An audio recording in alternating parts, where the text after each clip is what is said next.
Hey guys, welcome back to another video. In today's video, I'm going to be chatting you through some tips for traveling with a 1-year-old. So we have very recently got back from Fuerteventura.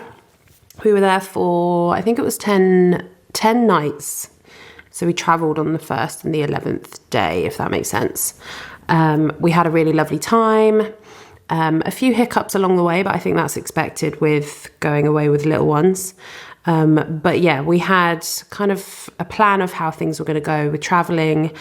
A lot of it worked, some of it didn't work. So I thought I would jump on and give you guys a little rundown, some tips that we found would be useful if someone had told us. So we'll get straight into it. So the first one is trying to plan as much as you can around kind of sleep periods. This actually didn't really work for us. We had a plan and it kind of flew out the window. So our flight was at 3 p.m. Juno usually naps from about 11:30 until 1:30-ish, those kind of times. So we got in the car, I think about 11, because it's only a 40 minute journey to the airport for us. So we got in the car about 11 and Juno fell asleep, which was great. And our initial plan was that she would have a little snooze on the way to the airport and then another little snooze on the plane.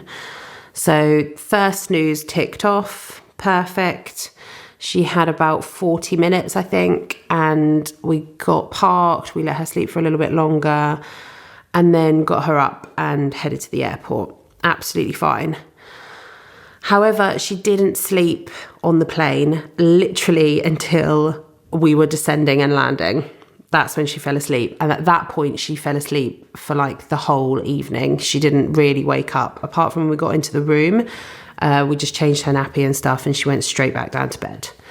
So that didn't really work for us. I think, to be honest, next time we fly, we'll probably go for a slightly earlier flight in the day, and we'll almost just plan for Juno to be awake for the whole flight. And then, anything around that is a bonus, because it's a little bit easier to get her to sleep in a pram, or, if she falls asleep in a car seat in the car. Those things are a little bit easier. I think she was sort of like in this new environment on the airplane and was very much like, this is exciting, I'm not going to sleep. She was like standing on the chair, looking over at everyone, pointing at everyone, waving, laughing, which was really sweet. And she was so good, for considering she'd only had 40 minutes sleep in the morning as her little early nap. She smashed it. We had to do a little bit of kind of distracting her, which I'll talk about a little bit later on. But overall, she managed it like an absolute boss. But yeah, we've definitely learned for next time that you can plan it as much as possible. If you've got littler babies, I think it just go for any time because they just sleep so often.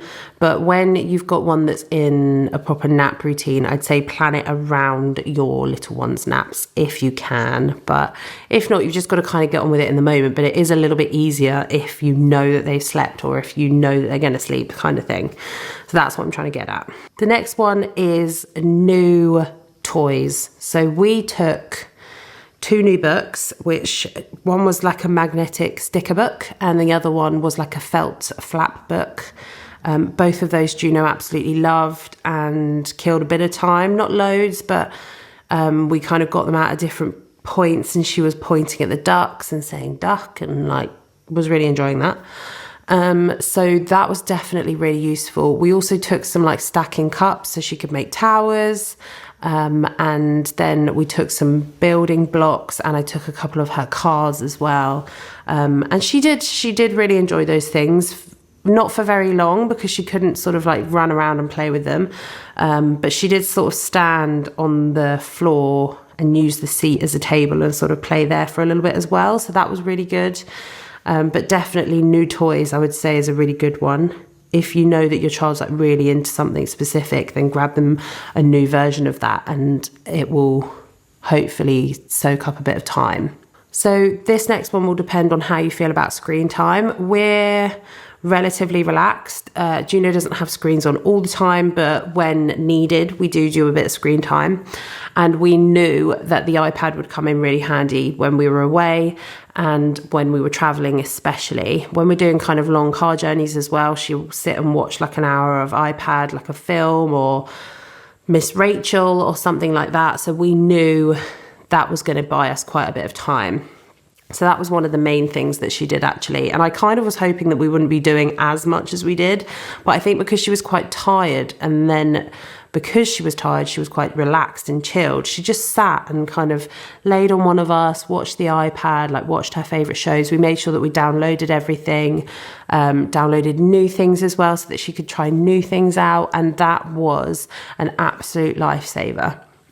I would say even if your child isn't really into screen time or you don't want them to have any screen time, just download a couple of things as a backup, because it's such a good distracting mechanism and technique. They get really into what they're watching. There's a lot of educational things as well. And like we discovered this channel on YouTube that Juno absolutely loves. I think it's Genevieve's Toy Box or Genevieve's Playhouse or something, and it's basically this guy that's sort of like playing with toys and like showing you different colors, and she absolutely loved that. So that was a really big thumbs up from us. Definitely would use again. iPad was really beneficial, and I think she actually fell asleep towards the end of the flight watching the iPad. She was probably just so sick of it by that point. She was like, ugh.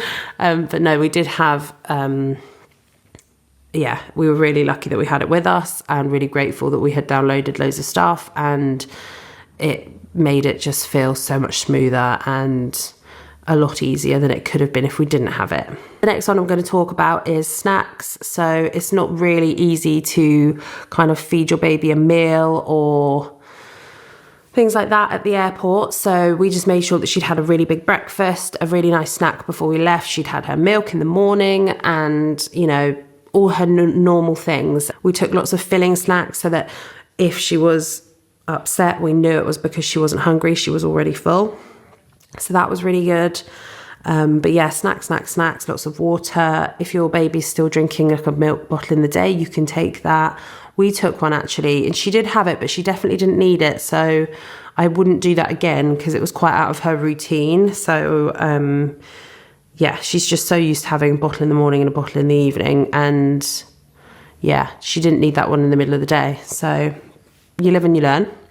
But she did have lots of snacks, and she enjoyed, she's really into like feeding me and feeding Phil at the moment. So it's like one bit for mummy, one bit for daddy, one bit for Juno, and it goes round and round and round.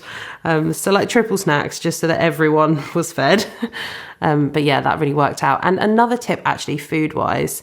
So Phil and I actually took almost like a picnic, like a packed lunch, because we were like, you know, when we've traveled in the past on our own, we usually have a sit down and like have a drink, have a meal, but we kind of knew that that wasn't going to happen with Juno with us. And also the airport was absolutely heaving. We managed to find this quiet little corner that she could play in, but the restaurants were so busy. It was so overstimulating for everyone, not just for Juno, and I was overstimulated. And I just wouldn't have wanted to sit in a restaurant with her at that point. So I was really glad that we did have lunch for us and loads of snacks and lunch for her as well. So this one I think was really important for us. I'm really glad we did it. So we took a couple of like comforting things. So one thing that's really comforting for Juno is her dummy. She doesn't have a dummy in the day, but she does have a dummy for sleep. Which is interesting because she kind of falls asleep with it in and then it falls out in the night. And you can see on the monitor that she's not got it in, but she does put it back in if she wakes up and like falls asleep with it in. So we will kind of tackle that at some point. But at the moment it's really comforting for her. She's starting nursery soon. I'd like her to start with her dummy just so that she's got that comfort. So we took her dummy, which you'll see she had for quite a lot of the flight because we were hoping that the dummy would make her feel sleepy because she associates it with sleep. It didn't work right until the literal last minute. And then another thing that we took was her sleep sack. So we were kind of thinking, you know, planes can be quite chilly. She might feel a bit cozier and a bit comfy in her sleep sack. We put her in it, and she was in it for about an hour, but I think we took her out of it because it was quite warm and she wasn't sleeping. So we were like, that ship sailed. We'll just carry on doing what we're doing and see how we feel. But if your child has, you know, like a sentimental blanket, teddy bear, if they're into their dummy, or, you know, little things that are really comforting for them, I would say definitely take a few of those things. Next one is pretty obvious, and I feel like if anyone goes to the airport without this, they are playing a big risk. But spare clothes. And not just for your kid, spare clothes for you. Now, I luckily didn't need my spare clothes, but basically Juno did vomit once we'd got off the bus. We'd literally just pulled up at the hotel and she vomited. And we think it's because she just had her milk and she'd been sat on the bus, she got a bit of travel sick, and, you know, everything's kind of bouncing around and moving around inside her little tummy, and it just all came back up. And that was all over me and her. Now, if we had been at any other point during the day traveling, I would have had to change and not had anything with me. But luckily I packed something for me so that I did have something if that happened. But I was really, I was like, wow, if this had happened on the flight, if this had happened at the airport before the flight and I was covered in vomit, I would stink all day. It would be rancid. And I'm pregnant as well, and I can't handle that kind of smell right now. So I was really, really glad that I packed spare outfits. She had like 2 or 3 spare outfits, like one if it was really warm, one if it was cold, like pajamas, everything. I packed everything. I don't think I packed Phil a spare outfit, but he doesn't need one. So yeah, that's a really important one. Definitely pack spare clothes for you and your baby. And then the last one is just about when they take off. So you want to give them something to like almost suck or chew or swallow because of the pressure with their ears. So, you know, obviously when we are flying as adults, we know to swallow or suck a sweet or something like that just to level out their pressure for our ears so it's not painful. But obviously babies don't have that idea or that concept. They don't understand that. They just know that their ears are hurting. So we were giving Juno like sips of water, and at that point as well, I think on the way down she also had her dummy, so she was like sucking her dummy, so that was fine. But sips of water was our first choice, and then we had the milk, the bottle of milk, which was like the swallowing, and then she had snacks as well. So just bear in mind that they don't understand how to like stop their ears hurting, so you need to help them by helping them with chewing something or eating or drinking, which is pretty easy when you think about it, but it's really easy to forget. And you could be like, why is my baby so upset? And then think, ouch, my ears are hurting, their ears are probably hurting, like what can we do about this? So yeah, I remember when we first took Juno away and I was breastfeeding, I was recommended to breastfeed on the way up and on the way down just to help her ears, and we did, and it was amazing. She wasn't bothered at all. So yeah, I hope you enjoyed this video of my tips for traveling with a 1-year-old or a baby or a child. It's all pretty similar stuff. You can adapt it really easily. And let me know in the comments where you're going. I'd love to know.